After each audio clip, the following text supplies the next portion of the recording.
Hi, I'm Whitney Espich, the CEO of the MIT Alumni Association, and I hope you enjoy this digital production created for alumni and friends like you.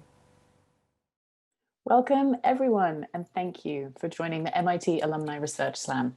I'm Kirsty Bennett. I am the manager of the MIT Women's League and the founder of MITEL, a storytelling program for MIT.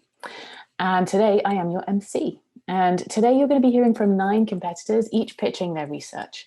First, let me introduce our judges to you. We have 3 judges with us today. Geeta Maniktala, editorial director for MIT Press, Yevgenia Nusonovich, senior editor for Science Magazine, and Angus Chen, a reporter for WBUR Common Health. So first up, I'm going to have the judges introduce themselves one by one. Maybe tell us where you're calling from, what your new normal has looked like this past year, and what you're most looking forward to this afternoon after this webinar. Let's start with Geeta. Hi there, I'm Geeta Maniktala. I'm the editorial director at the MIT Press, and I'm very happy to be here. This is my first Alumni Research Slam, and I'm participating from Cambridge, Massachusetts, where my new normal this year looks not that different from my old normal. Lots of book proposals, lots of work, lots of exciting book projects coming up, but all of our work has been from home this year. And today I'm really looking forward to finding out what all of our very distinguished and brilliant alumni researchers are working on, and getting a glimpse of how they are pushing forward the boundaries of the known world. Thank you. Thank you, Geeta. Next up, Yevgenia, can you tell us where you're calling from, what your new normal looks like, and what you're most looking forward to this afternoon? Hi everyone, I'm Yevgenia Nusinovich, senior editor at Science Magazine, actually a relatively recent position after many years at Science Translational Medicine. And my location is in Maryland. My office is in DC, but now I'm just outside DC at home in Maryland for the last few months. And my new normal is a lot like my old normal in terms of work, except now every time I have a meeting or any other event, we have to play a sort of game of musical rooms with my kids who are all in school online, and sometimes my husband who has meetings. So we have to divide up the house into little meeting spaces. And I'm looking forward to seeing what everyone is working on. It's always an interesting surprise, just the variety of things that MIT people are working on and the caliber. So I'm looking forward to seeing what comes out of this meeting. Thank you, Yevgenia. And yes, a very familiar story of musical Zoom rooms. So I relate to that. And finally, Angus Chen, could you tell us where you're calling from, what your new normal looks like this year, and what you're most looking forward to this afternoon? Yeah, so I am in Cambridge, Massachusetts. WBUR is the NPR station here in Boston. And the new normal for me is not that much like the old normal. It's pretty different. Whereas I used to cover lots of different topics in science and medicine, every day now is kind of like, what are we going to cover about coronavirus today? Is it going to be different from what we did yesterday about coronavirus?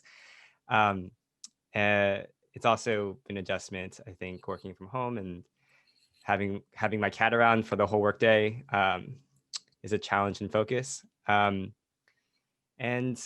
I think what I'm looking most forward to this afternoon is maybe possibly getting to look at some things that aren't coronavirus for a change. Again, a highly relatable state of affairs. Okay, let me go over a couple of housekeeping items. First up, the rules. Our competitors must present their slide in 3 minutes or less. And they only get one slide. That's right. We are making scientists feel very uncomfortable and taking away nearly all of their slides. They only get the one. They also only get the 3 minutes to present their research. So after 3 minutes, they're going to hear a subtle bell sound. And if after 10 seconds, they're still not finding a way to wrap up, they might hear a less subtle sound to convince them to do so. And judges will be evaluating these pitches using the following criteria. First, does the competitor make effective use of their time? Do they explain the topic in terms that are understandable to everyone? Do they speak clearly and speak at an appropriate pace? Do they capture your attention? And crucially, do they hold your attention throughout? Do they advance or propose a viable solution to the problems or questions they're posing? And do they convince you of the importance of their research? And finally, did they create an effective visual to support the pitch? After each pitch is completed, we will field one question from the audience. Please use the Q&A feature in your Zoom toolbar to ask questions. And while the judges tally their scores, we'll get to that one question per competitor, and then we'll get feedback from the panel of judges. If you want to keep chatting after the event, you, our audience, are invited to casual breakout chats with competitors after we announce the winners. So what is at stake? While our brick and mortar slams traditionally offered cash prizes, we have asked our competitors to forego prize winnings in favor of donating the equivalent of the entire cash purse, which is $1,750, to MIT's research on COVID-19. And the gifts will be made in the winners' names. So our competitors will instead take home glory, publicity, and we hope some good tips on communicating their science. So with no further ado, I'm going to introduce our first presenter. Please welcome Mustafa Kara. Hello, should I just start or like, well, we are going to just move, Kirsty? Go ahead, please share your slide and give your presentation. Okay. Thank you. Have you ever wondered how much this ship is going to cost? According to open sources, the lead ship of LCS costed more than $358 million. What if we got a hit in a war scenario? Then you just see all your money sink with your masterpiece. Customer requirements set at the very early stage of the design are one of the biggest driving factors for less vulnerable and costly naval ships. As naval architects from four different universities in the NICOP group, we have created an architectural framework presented in the slide, which provides a basis for describing and understanding the impact of the architectural properties of systems on a naval vessel's performance. In this framework, we have emphasized three different architectural areas. The physical architecture represents the spatial and physical characteristics of the system and of its environment. This is how we represent our ships at the very early stage. On the other hand, logical architecture describes the functional characteristics of the system and the linkages between each component of the system. Where in between resides a physical solution, which describes what the system components look like in a physical space of the ship in the context of a chosen physical and logical architectures. The operational architecture, however, describes temporal behavior of a system, including human-system interactions to some extent. In between operational and logical architecture, functional utilization characterizes the connection between system components and resource flows required in time to fulfill a mission of interest. In between operational and physical architecture, the physical behavior identifies how a given physical configuration affects the system's capability after damage. All of these architecture and their relationships gives us the system response, which may be defined as the primary measure of performance or measure of effectiveness for the given system in the specified operational context, and gives an overview of the distributed system. So this is the big picture. Here you can see all three architecture together: physical, operational, and logical. At the end, what we would like to know that the decisions made at the very early stage design affects the cost of the ship. Thus, this is why we are trying to implement a method where we can have complete set of design at the very early stage, which enables the Navy to do their missions with a reduced cost and less vulnerable ship to any damages like missile or torpedoes. Thank you so much for listening. Thank you, Mustafa, for a very concise, there were no bells ringing for you there. Let me check if we have no questions in the chat as yet. So I have one for you. Could you quickly tell us where you're studying now? So I'm at Virginia Tech right now in Aerospace and Ocean Engineering Department. I'm doing my PhD, specialized in ocean engineering. Wonderful, thank you. Okay, we're going to move on to our next competitor, moving at a bit of a breakneck pace for our judges. So I hope you're taking notes. Our next competitor today will be Michelle Toplensky. Okay, immunotherapy has become the fourth pillar of cancer treatment, and it's really powerful, a powerful way to harness the body's natural immune system and reprogram it against cancer. Now, a subset of immunotherapy, vaccines, have been quite effective against infectious disease, but haven't had as much success against cancer. And to understand why, we need to look at what a vaccine is. And in the most simplest terms, a vaccine is made up of two key components. The first is an activator, something to turn the immune system on, also called an adjuvant. Now, this could be, for example, a DNA sequence that mimics bacteria. The second thing is a target, something for the immune system to go after. And this is called the antigen and is typically a peptide or protein that's overexpressed on cancer. Now, traditionally, these two components are mixed together in what we call the blender approach, and this infusion is given to patients. Now, while many candidates have gone into clinical trials using this method, few have come out successfully. And the reason for that is twofold. First, these components on their own are quite prone to degradation. And second, because it's a simple mixture, we lack the control over how they're processed intracellularly. So understanding these problems, we came up with a hypothesis that it's not solely the composition of a vaccine that defines its efficacy, but how it's presented to cells. And to test this hypothesis, we developed and used a nanoparticle called a spherical nucleic acid, or SNA. This SNA has the same components as the blender approach, including the activator and the target, but it has the added feature of being able to change the location of the target, either conjugated externally as shown here, or encapsulated within the nanoparticle core. And so with compositionally equivalent but structurally different vaccines, we can do a case study and test this hypothesis. And in this case, this is an HPV cancer model, untreated in mice, showing that the tumor takes off. When we have the simple mixture vaccine, we see no benefit. The mice continue to grow robust tumors. When we deliver the vaccine in this encapsulated SNA form, we see a marginal but negligible change in the tumor growth. And it's only when we deliver this conjugated SNA vaccine that we see a complete stalling of tumor growth. The mice had 100% survival, and a subset of those mice were actually permanently cured of this cancer.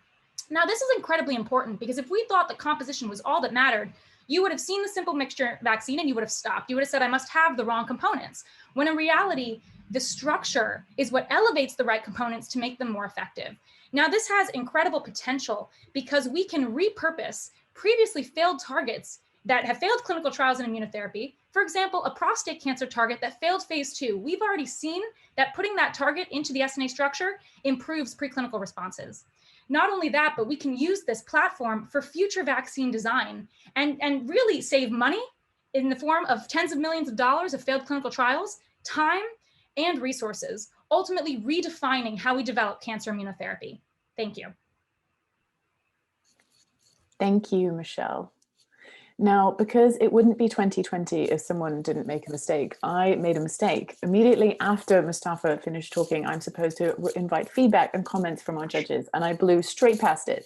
So what I'm going to do is first invite them to respond to Michelle's research that we just heard, and then afterwards go back and tell us a little bit about what they thought about Mustafa's. My apologies, Mustafa, that was my error.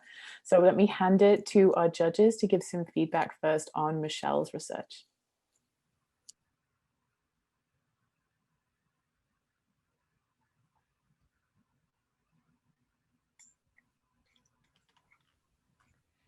I guess I'll start. I thought this was a really wonderful presentation. It kind of gets straight to, it kind of like shows the stakes of what this research is right away and says, you know, I mean, aside from cancer being an enormous killer of people in this country and around the world, it kind of suggests that this research can open a door into cancer therapy that has for a while been sort of tantalizing and sort of locked away from science for a while. So I think that was communicated really effectively, and it definitely makes me want to know a little bit more about how the science works.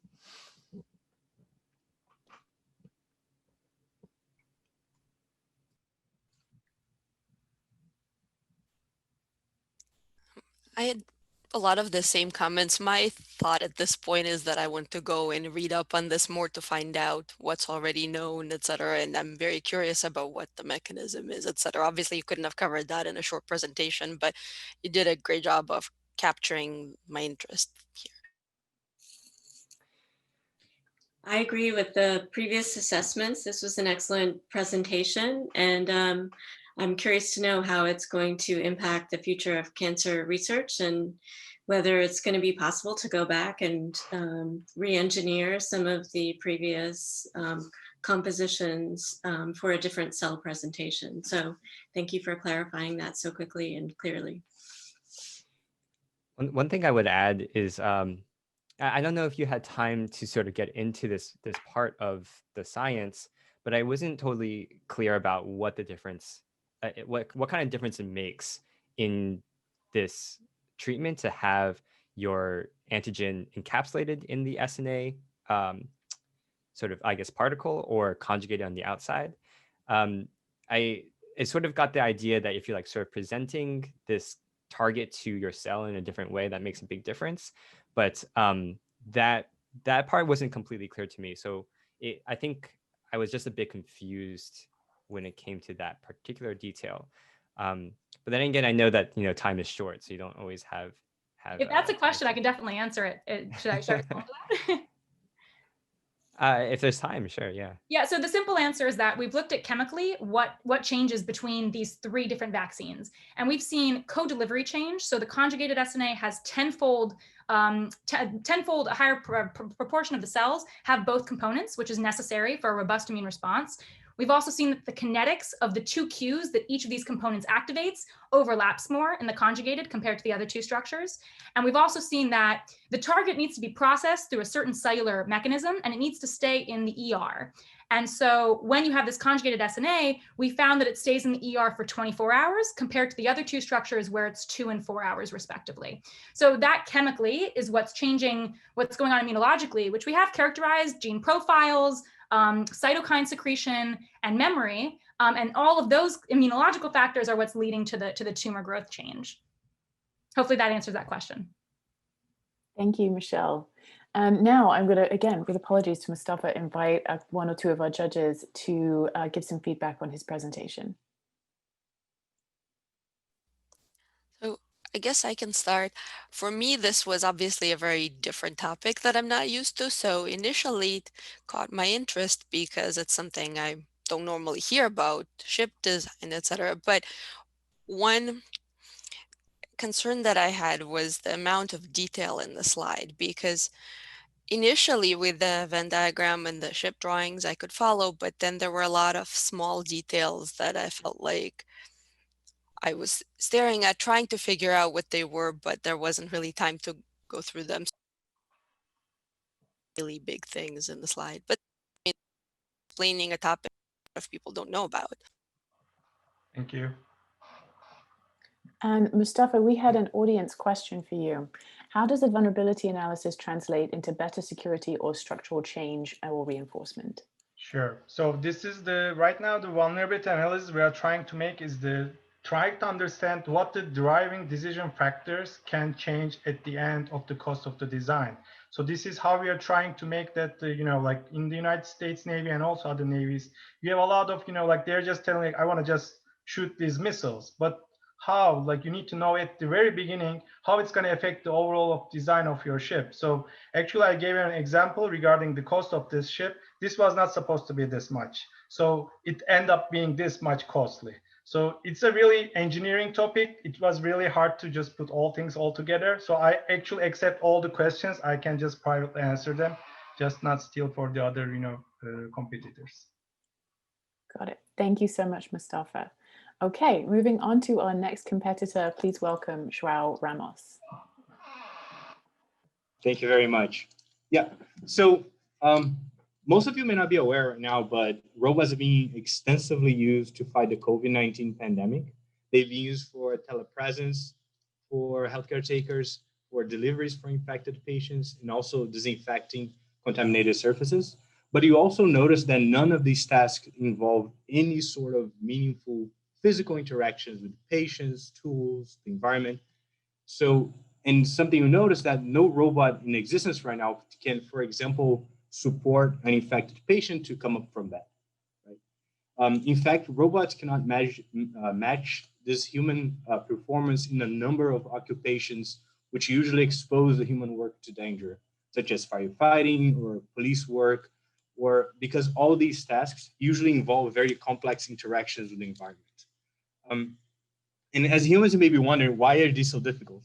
But the issue is that we take for granted how complicated it is to coordinate all these hundreds of muscles to control dozens of joints while taking sensorial information from multiple channels such as vision, audio, touch, and more. And we do all that while maintaining balance and also manipulating a payload, or even using our domain expertise to use a tool or adapt to a new situation. And we have not yet been able to pack all those inherent human skills into autonomous robots. So my career goal is to create a system that kind of merges the best of the two. I want to merge the physical strengths of machines with all this control intelligence of human expert. So I envision, for example, that a firefighter could safely control a robot to go into a disaster situation and have the robot respond to that, right? And to achieve this, my vision, my research is mainly split into two main directions. The first one is to create these human-machine interfaces which are immersive and allow the human to control the robot, and also how to design these physically capable robots, and in special, these compact but powerful actuators, and also sensors for extreme conditions. And instead of just focusing on the artificial intelligence of the robot, a lot of my research tries to push the boundaries of how much the human can learn how to control the robot better, to perceive the robot as an extension of their own bodies to address disasters really well and create this ultimate team. And maybe one day we'll get to the point that we'll really be able to build these giant robots to fight the aliens as we saw on the Pacific Rim movie. Thank you very much.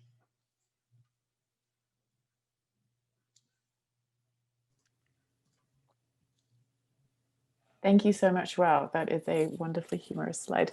Let me throw it over to our judges if one or two of you would like to give some feedback on Joao's presentation. I think that this presentation, like the others, made me very curious to learn more about the underlying technology at work here. And I think that's a sign of effective science communication, that it sort of opens a door to make you curious and want to dive deeper. I think the visuals are really effective in this presentation as well, since as you talk about like a human robot interface, that's a pretty vague term that I wouldn't have really understood without seeing this guy control the firefighter robot using some sort of remote sort of virtual reality setup. So I think that paired really nicely with your presentation. Although I think it's also always valuable to be able to describe what you mean in words that sort of wouldn't. So someone who might be visually impaired, for instance, would be able to understand what you're really saying. Thank you. I try to rely a lot of my images in videos, so that's a good advice. Thanks. We had an immediate question in the chat as your presentation started, which said, Joao, do you mean like Transformers? So how close is your work to Transformers? Or Pacific? Well, I'm going to lower the expectations. We're not there yet. But I think that the Transformers, all the robots are autonomous. What I try to do is have a human and robot team.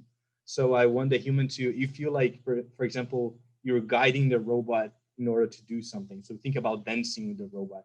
You feel the robot dynamics and you try to alter in a way that to accomplish some task.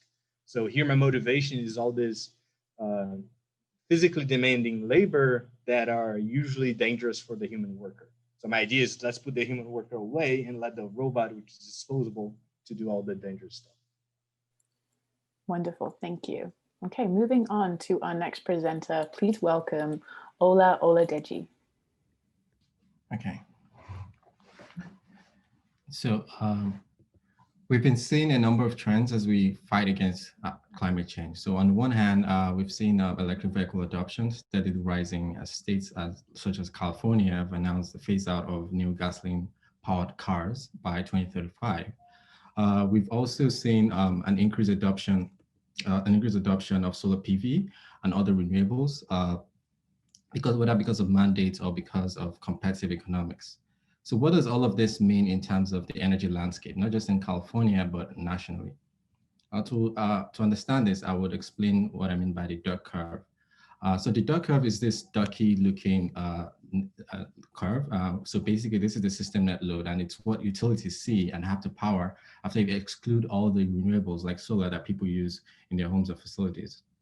And so what happens here is that during the afternoon, you can see this valley, and that is when there's a lot of solar being used. And so the utilities have to only power very little load.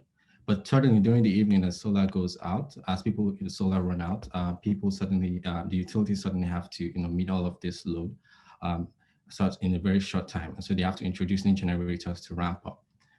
The short of this is that utilities do not like this because this is very rampy. Utilities like a more flatter profile.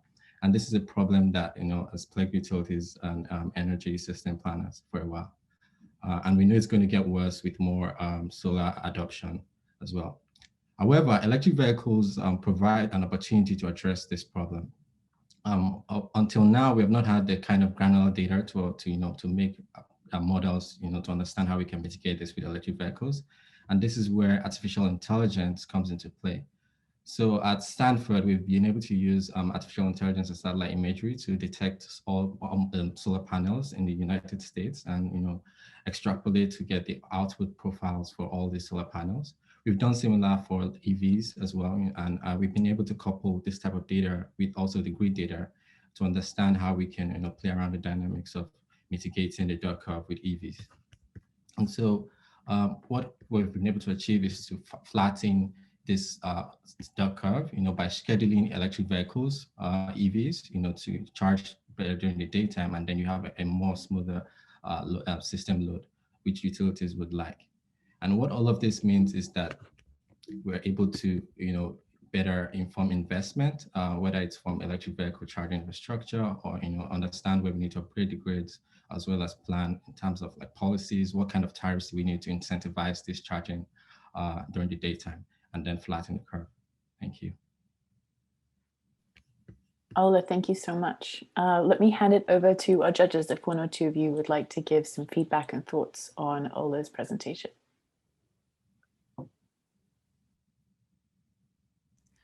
Are we allowed to ask questions too, or should it be more just feedback?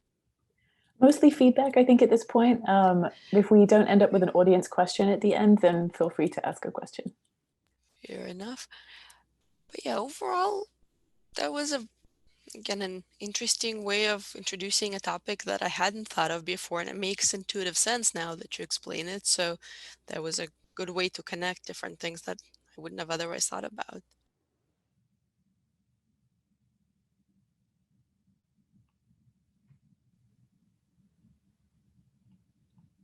Thank you. Okay, but let me check. We don't have an audience question. So Yevgenia, if you have a question for Ola, please go ahead and ask it. Sure, I guess it's kind of a relatively global question, which is how do you practically achieve this? Because I imagine that people would want to charge their vehicles when it's convenient for them. How do you orchestrate the timing in a way that fills in the curve basically and flattens it? Yeah, so this is where the optimal policy comes into play. So one way to incentivize charging behavior is to design tariffs. So so maybe you make it cheaper for people to charge during the daytime to force people to charge during that period. So we can play around with all of that in this model, and now we can understand the impact of like different tariff structures.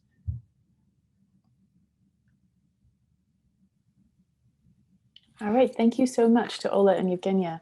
All right, our next presenter tonight is Aisulu Aitbekova.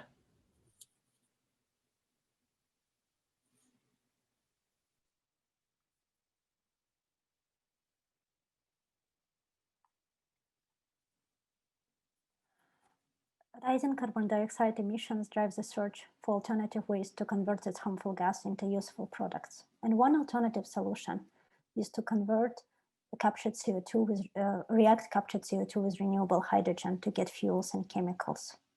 This reaction is facilitated using catalytic substances called catalysts. And currently CO2 hydrogenation is not used on an industrial scale due to the lack of active, stable, and selective materials. Well, here I'm showing you the reaction just with an error bar. In reality, you have a reactor with catalyst inside, feed comes in, products come out, and very often you don't know what's going on in the reactor. You don't know how catalyst behaves under reaction conditions. So when designing novel materials, you need to answer two important questions. First, what are active sites? In other words, what makes a material a good catalyst? And second, how they change under reaction conditions. To answer these two important questions, in my research, I use well-defined materials with control size, composition, and shape, and study the changes in these catalysts using operandi characterization. For example, in one of my works, I made ruthenium iron oxide heterodimers. And you can see from the microscopy image that dark contrast small spherical ruthenium nanoparticles attached to larger iron oxide. The fact that I was able to make this heterostructure allowed me to understand the effect of ruthenium addition for CO2 hydrogenation. And I picked this system because iron is known to make fuels from CO2 and hydrogen. And there is increasing interest in improving its activity. Once I made these materials, I started using CO2 hydrogenation reaction. And when I tested pure iron oxide, it only made carbon monoxide. Pure ruthenium only gives two products, carbon monoxide and methane, while the physical mixture also give these two products. These products are important, but if we want to have an alternative to gasoline-rich fuels, these aren't the most interesting ones. And in fact, it's the heterodimers that gave hydrocarbons. By studying these materials using advanced spectroscopy at SLAC National Laboratory, I identified that it was a ruthenium addition to iron that promoted reduction of iron oxide, and a different oxidation state of iron was responsible for this distinct catalytic activity.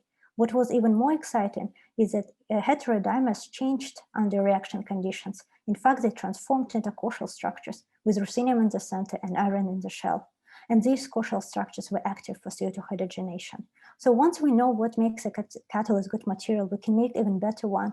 And I wanted to see how tuning shell thickness can improve activity. And when I made these coshal structures with thinner shell, I obtained a 4-fold increase in hydrocarbon yields. So hopefully I demonstrated you how advanced characterization techniques of well-defined materials can make us design better catalysts for sustainable future. Thank you.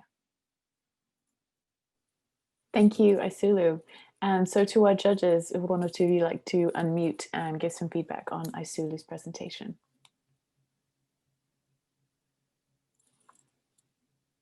I guess I can go ahead.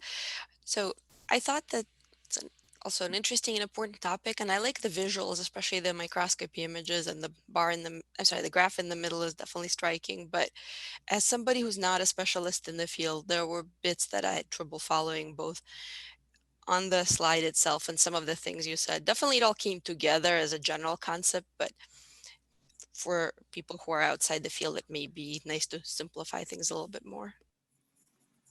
Thank you. Yeah, unfortunately, I too am not a chemist, so I did find it a little bit difficult to track some of the science in the second half of this presentation. Although I think that the general idea of how useful this technology is came across pretty clearly in the beginning, which is a good thing. It's a very cool idea, I think, that that you presented here, being able to take something that would have been a greenhouse gas and turn it back into fuel. Thank you. All right, we're going to take a shortish break now just to give the judges some time to catch up and ruminate on what they've just heard. They told me that I get to shamelessly plug some things I'm working on. So for those that don't know, I run a program for MIT called MITEL, which is the idea of bringing more storytelling to MIT and encouraging scientists like these to talk about their work in a more story-shaped way. I run various programs and workshops throughout the year. I have one coming up next week, which is a fun one right before the holidays. I'm going to drop an Eventbrite link in the chat, and also my website link, which please don't judge me, it could use some work. My event coming up next week is called Significant Objects, the Stories Behind Your Stuff. So we're inviting people to come along, join a Zoom. And that thing that's been sitting behind you on Zoom for the past 8 to 10 months that you love, that piece of kids' artwork, that family heirloom, that thing that you can't get rid of because someone gave it to you and you just can't give it away. We want to hear the story behind the stuff. So if you want to come and listen, please do. If you want to come and maybe tell a story, then come. And if you want to come and you have a trophy case full of items you want to talk about, come too. It is open to everyone in the MIT community, as are every program that I offer with MITEL. So I'm going to drop those in the chat right now. First is my Not Great website. My holiday project will be to make that look less bad. And here is the Eventbrite link for significant objects next week. While we give the judges a few more minutes, I wanted to ask a couple of competitors about their rather fancy Zoom backgrounds. Ola, can you tell us a bit about yours? Okay. Yes. So this is Lagos, Nigeria, although I'm actually in Stanford, but this is somewhere in Lagos. It's called Badagry. It's by the beach. And this monument is one of the monuments that was built in memory of the slave trade. This was called like the point of no return. But yeah, it has a huge significance, but it's also something that I like to go there, and it's one of my favorite places in Lagos. Thank you so much for sharing that with us. And I believe we have one or two. Do we have anyone else? Oh, Blue, I know you have not yet shared your presentation, but would you share about where you are? So I'm in Zurich, Switzerland right now. So it's the middle of the night. If I fall asleep in the middle of my presentation, you'll forgive me. What you see behind me is the central hall. This is the infinite corridor of the ETH Zurich. And so we compare ourselves with MIT all the time, and we're crawling with alums, and many of our professors are directly from MIT. And so this is beautiful central hallway that goes through the main building, which has a large cupola as well. It's a very finite corridor. It's much shorter. It was designed by Professor Gottfried Semper, who was the architect who built this Semper Opera House in Dresden, for those who know that. So yeah, I like to say this is my future office when I'm promoted, but I think that's aspirational. Thank you, Blue. Okay, we are ready to move on to our next presenter. That is Catherine Mizrahi. Please welcome Catherine. Okay, I'm from Florida, and to me, staying warm at home in winter is nothing less than a necessity. Beyond heating, many of our other daily activities, such as cooking and illuminating our offices, require natural resources, of which natural gas is a key player. What most people don't think about is how that natural gas is gathered and purified. To power our homes, a mixture of gases from deep within the earth has to be brought up and purified into its components, such as high purity oxygen for medical applications, or nitrogen, which is used to run many of the synthetic experiments done at MIT research labs. However, this gas purification process relies on very old technologies, such as the distillation columns shown here in refineries. These distillation columns must be heated or cooled to effectively perform purifications. Using fuel to heat the systems results in wasted energy and a significant contribution to CO2 emissions in our environment. A promising alternative is that of plastic filters. Plastic filters require little, if any, heating or cooling to perform, and that would significantly reduce energy input and CO2 emissions during gas purification. Plastic filters also have high efficiency packaging and potential to reduce toxicity. Here we can see a diagram of a typical plastic filter, where on one side of the filter we have a gas mixture, and on the other side we have the pure gas. The difficulty here is that filters typically show a trade-off between how much gas can actually go through the filter and how pure the output gas is. Oftentimes, if there's a lot of gas flux, the gas is not so pure. In my work, I apply synthetic chemistry to tune the porosity and the chemical attraction of a gas to the plastic filter. By tuning these two levers, we can rationally design materials with improved performance.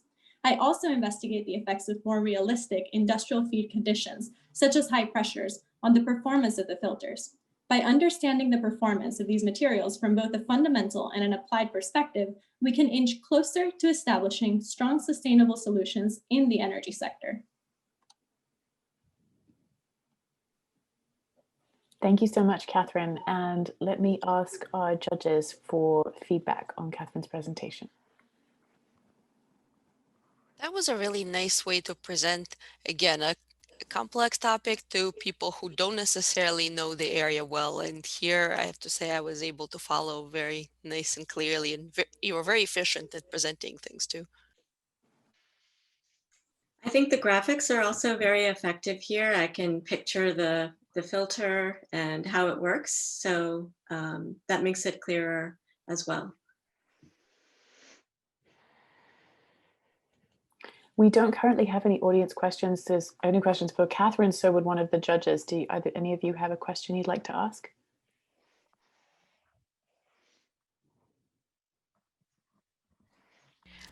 Sure. So maybe I'm not understanding something, but the way you have it portrayed in the image, it looks like you have the mixture of gases and you have some pure gas that you want going through, but then what happens to the undesirable gases? Are they trapped somewhere? Are they being filtered off somewhere separately through a different plastic filter or something else?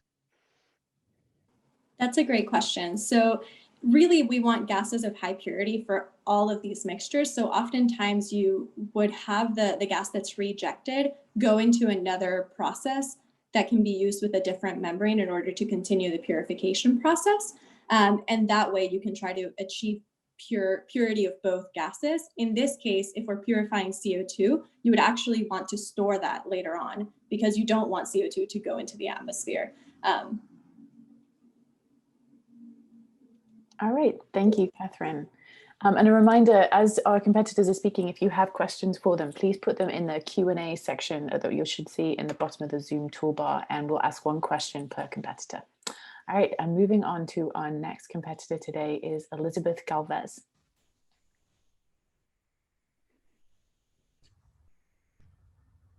Catherine, would you mind stopping the share? I'm sorry, yes. There you go. Thank you. I'll try and share my screen. Okay.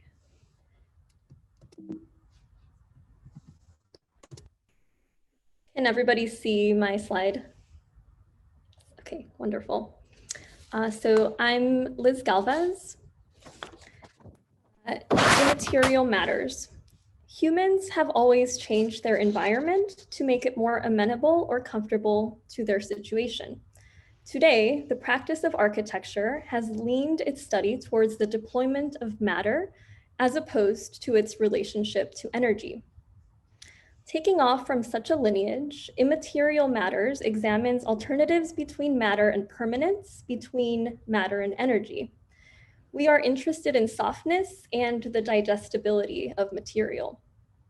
The project examines applicable uses for building with temporal materials within architectural fabrication and construction practice via the deployment of an immaterial brick. The immaterial brick, composed of soy wax and gravel aggregate, responds to, records, and enables its surrounding air. How can we know those energetic matters which cannot be seen but felt? Can material record energy, in this case, operating through the lens of warmed air? The field notes, or an environmental disaster. The project embarked on a journey in thermal knowledge, one that was full of mishaps, detours, and environmental surprises. It is a story of wax, rock, the changing of seasons, and an always present, changing, and surrounding air. The research develops a recipe for soy wax brick making. While we had hoped for an infallible instruction set, instead, we recognized that a rock in the winter is not the same as a rock in the summer, that unforeseen environmental factors were far more authoritative than we could have predicted. Required adjustments to our recipe allowed us to recognize that material is in a continuous entanglement with its surroundings. An immaterial space. The immense distance between the known and the felt is a central challenge to climate change activism. The environmental crisis is not only one of physical and technological concern. Climate change is faced with the challenge of representation, through which society relates the complexity of environmental systems to its lived reality. An immaterial space is derived via interior conditioning technology and its energies. It considers entangled relationships between architecture and environment. Through each stage of its development, this material seeks connections between intellectual and perceived knowledge. Thank you. Thank you very much, Liz. And handing over to our judges now for feedback. Please feel free to unmute yourself. Well, thank you for that very, very poetic presentation. It was really enjoyable to listen to. I think that if I understand this correctly, I wasn't sure if this brick was supposed to have a practical purpose as much as simply an artistic one.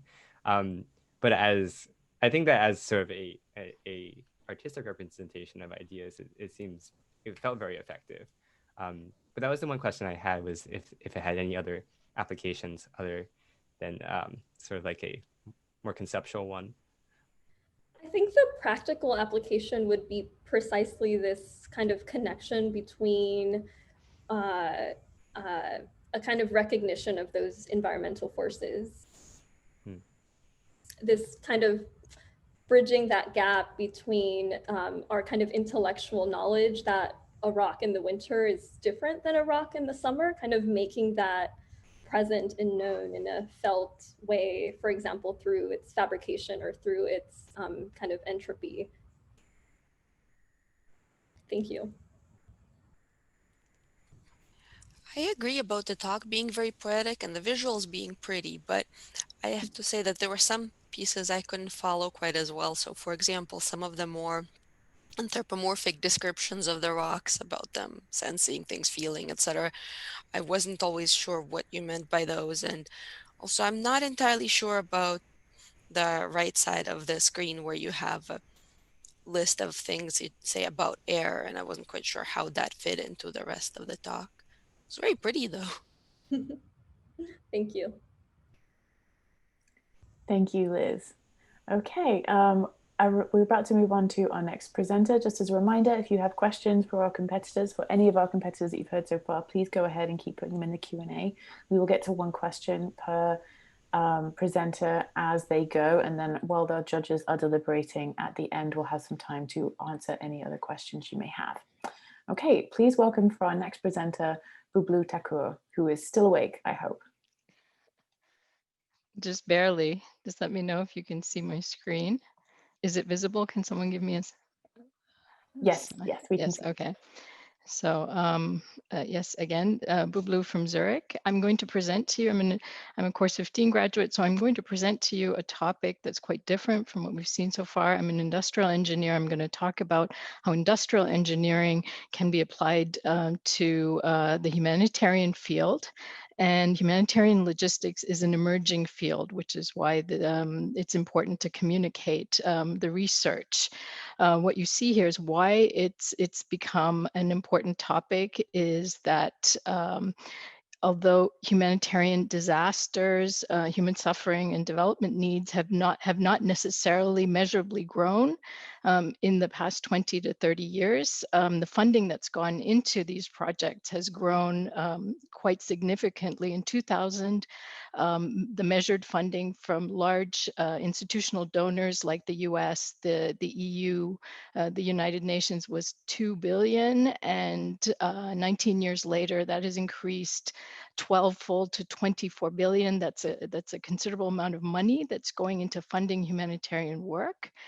And this has been the science or the theory that's gone into making this good has been dominated by social sciences, sociologists and politicians. And what we do know is that the average budget for humanitarian missions actually dominated by logistics, and that it tends to compose 80% of the spend of any one project. So it's very, very important that this money be spent correctly, effectively, meaning for the right objective, to reach its objectives, and efficiently, meaning to get the most money out of it. What we as industrial engineers do know, however, that if logistics is not managed scientifically, meaning with data-driven analysis, up to 50% of that money and that investment can go to waste. Let me just briefly explain what logistics is in the context of our research and the context of this practice. If I simplify it, it's about getting the right materials to the right place at the right time. An extremely complex task, and that's it's a lot more complicated than it sounds, but it basically boils down to that. It is a little bit of rocket science. It is also about taking existing resources and doing more with less. So if we've got 80% of now 24 billion, maybe 30 billion in the next year, how can we make the most of that? Now, the common methods in practice are actually very much commercial approaches. They're about lowering costs. They're about squeezing suppliers, fighting with big pharma, saying, okay, it only costs you $1.20 to produce a pill, and you're charging us $1,000. What you see here, for example, is the advocacy campaign of Doctors Without Borders, reducing costs or asking for more money. And especially at Christmas time, we're all familiar with this as consumers. So either pumping more resources into the system or reducing costs.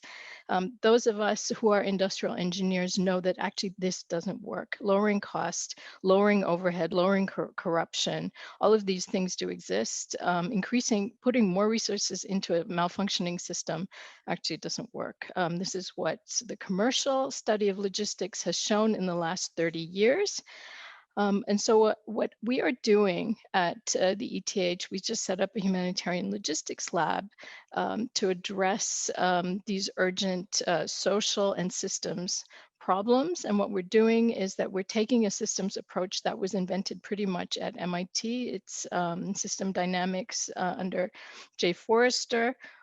We've built system dynamic systems analyses around the projects that we're working on. We are optimizing networks mathematically.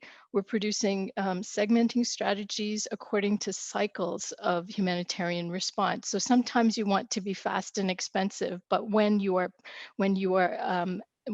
after a disaster has hit, usually in the weeks afterwards, you do transition into a slower recovery period, which is more focused not on speed, but on rebuilding. Please wrap up. So the projects that we are working on right now is, for example, preparedness for infectious disease outbreaks in Uganda, and the flow of supplies to Red Cross around the world. The reason I ask you to consider this research is because all of civil society right now has become a humanitarian basket case in many rich countries because of COVID. We can learn from humanitarian logistics and the way they put up hospitals overnight in their project supply chains. Let's integrate that into our product development and our programs. Thank you so much, Bublu, and thank you for staying awake. We appreciate it. I would like to hand it over to our judges for some immediate feedback on Bublu's presentation.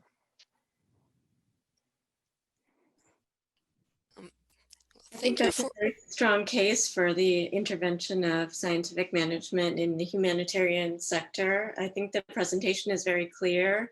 The way that the graphics appeared on the slide, clockwise, drove home the point for me that this method could be powerful. I'm curious to know more details based on your presentation. Thank you, Geeta. Anyone else from our judges with feedback for Bublu? I agree. I thought this was a really effective presentation. It had some pretty sort of mind-blowing figures. The idea that you could lose half of your resources just from waste is a scary thought when it comes to humanitarian projects. So I thought your use of statistics, I think, was really effective. One area I think that you could improve is sort of shortening certain parts of your presentation. I think, at one point you said, how can we make the most of this money, which is a really short and effective way of getting to a point that you kind of use a couple paragraphs to say. But aside from that, I thought it was really good, and I enjoyed listening to it. Thank you for it. Thank you. And we don't have an open audience question for Bublu, so would any of the judges like to ask her a follow-up question? Yeah, I would like to know a little bit more about sort of the connection to this research and sort of COVID as like sort of creating all of sort of civil society into what you call the humanitarian basket case.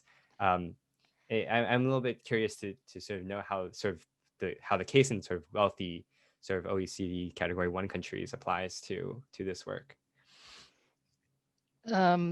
What we can say from the research that we're doing, for example, in Uganda, this is a country that's resource poor, and they deal with up to 12. They have a category, like 12 categories of epidemics that they deal with every single year. First of all, I think that if, we are studying them and we're applying our industrial engineering methods to that in terms of preparedness, meaning calculating exactly how much PPE supplies we will need, for example, for Ebola response. That's one of our projects. I think that the rest of the world could learn. I'm looking at what Germany and Switzerland are doing, could learn from the way that the Ministry of Health there is operating with very, very few resources, having a very fast and effective response to COVID, simply because they know what to do when Ebola hits. And this is where I think knowledge should be spread around. There are other examples. The vaccine that was developed by BioNTech in Germany, all of the performance metrics were around the effectiveness of the vaccine in the clinical trial, and not a single person put a thought into what is the time to response, meaning how expensive and how long will it take for us to vaccinate every single person in the world. They're just throwing it over the wall at logistics and saying, just get it out there. But that needs like a super cold chain. And that problem hasn't even begun. Our methods could, if we had simply integrated the logistics into the product development, which is very common practice in commercial space, we might be much faster and much cheaper. And that's why I consider the rich world a basket case in many ways, because we have this knowledge and we do not use it. Thank you, Bublu, for that answer. All right, we are with our final competitor for tonight. Please welcome Ronald Heiser. Okay, thank you for letting me share my research with everybody. So my name is Ronald Heiser. I'm a PhD student in theoretical and applied mechanics at Cornell. And I am going to spend the next few minutes trying to connect these very seemingly unrelated topics and bring them together and get everyone excited about some future technology that is hopefully coming our way. So, the field of haptics is about producing tactile stimulation with a computer. It is very much in its infancy, and we only really experience this technology with the vibrations in our phones and video game controllers. But as a society, we are dreaming about better haptic technology that can give us functionalities and experiences that will be a different dimension of richness than what we experience now with our already very visually appealing videos and movies and all the sounds and graphics that we experience every day. So one example of this is in Ready Player One, which is a game about kind of dystopian future where one person is trying to save the world through a virtual reality video game. You can see he has this vest on, and in the game, if he gets punched, he feels it in his chest. He feels it all over his body. So you can kind of see a handprint right here. That is him getting feedback from the game.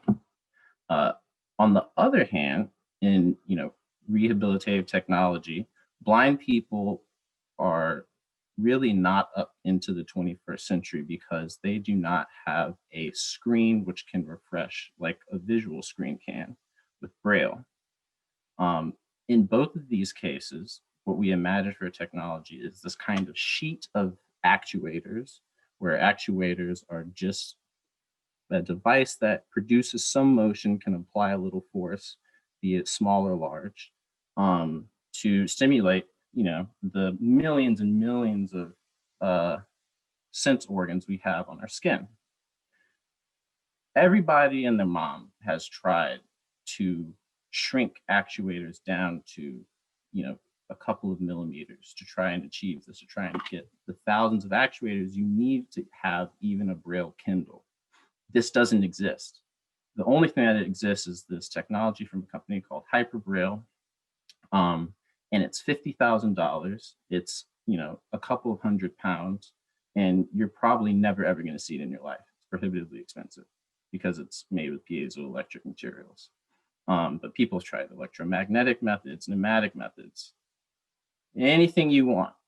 Someone has tried it, written a research paper about it, and it has not translated to real technology. For some reason, no one has really tried to apply what our highest energy density material is, combustible fuel, to this application. Am I running out of time? Okay. Yeah, please try and wrap up in the next couple of seconds. Yeah, so my technology is basically just with silicone, liquid metal, and sparks is producing this actuation at a very small scale, enabling Braille and haptic technologies, hopefully for the future, producing. So this little actuator with 5 millimeter diameter, 2 millimeter thickness is giving us over a watt of power and over 5 millimeters of displacement in an instant of time. So hopefully we can apply this to both Braille and incoming virtual reality haptic technology. Thank you. Thank you, Ronald. Okay, I'd like to hand it over to our judges for immediate feedback on Ronald's presentation. Sounds like you might have a lot to talk to. Might have a lot to talk about with the Transformers guy in the earlier presentation. I really enjoyed this. I thought it was really cool. I guess I'm just a nerd for like cool technologies or something. I also read Ready Player One, which was a fun book. But I feel like this presentation communicated pretty clearly the potential of this technology, and I also like that there's an accessibility aspect to it. One thing, you know, I mean, as someone who's done a lot of live radio, I know how difficult it is to stay on time. One thing that did happen is you sort of trailed off in energy at the end when you knew you were running out of time. For these kinds of presentations, it's always helpful to have a sort of a canned way that you pre-prepared to just throw out there as an ending, in case you run into that problem. But otherwise, I thought this was really fun to listen to. Thank you. I think one of the things this presentation did particularly well is very quickly establish the context of what's been tried before and why this intervention is promising and potentially a breakthrough. It's very difficult to do that in a short amount of time. I think you did that really well. I also like the presentation of this slide. I like the fact that it has a title that helps you latch on to the topic. Not all of the slides we've seen today have had titles like that. And I also think the Braille iPad is a very beautiful graphic.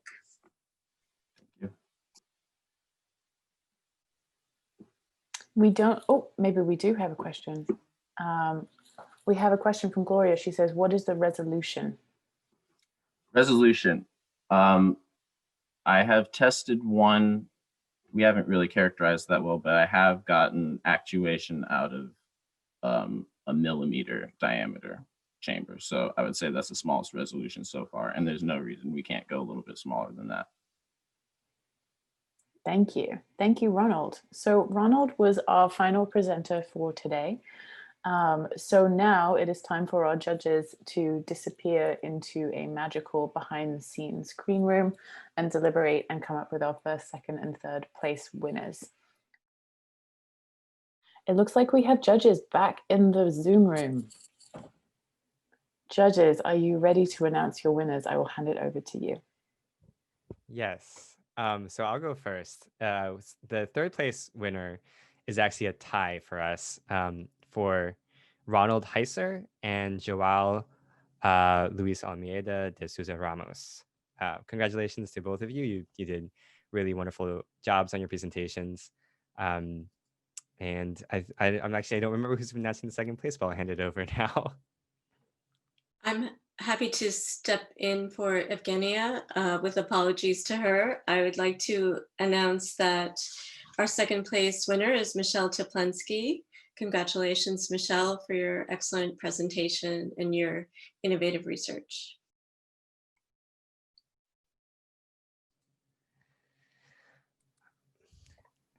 Okay, are we ready for the big winner? All right, everyone. Catherine Mizrahi, gas purification. Congratulations, Catherine. Captivating presentation, very clear. All right, thank you so much to all of our judges who volunteered their time, and especially to all of our panelists today for sharing your incredible research with us. I wish I could say the crowd goes wild, but you'll just have to imagine it's me quietly going wild in my room with my door locked to keep my children out. It has been fantastic to hear all the incredible things that you're doing. And as someone who is not a science mind, I feel very privileged to learn more about what you're doing. So thank you to all of them. It's also quite scary to be critiqued in front of your own peers for the betterment of science, so we appreciate that. We encourage them and all of you watching to join us at another SLAM down the line, be they virtual or hopefully one day soon back in person. An archived edited version of this SLAM will be made available on the MIT Alumni Association YouTube channel in about a week. And please join competitors in breakout rooms now if you'd like to chat further with them about their work face to face. The links for those breakouts have been shared by Joe in the chat. So if you want to jump over to those and chat more, then you can do. Thank you all very much for being here today. Thanks for joining us. And for more information on how to connect with the MIT Alumni Association, please visit our website.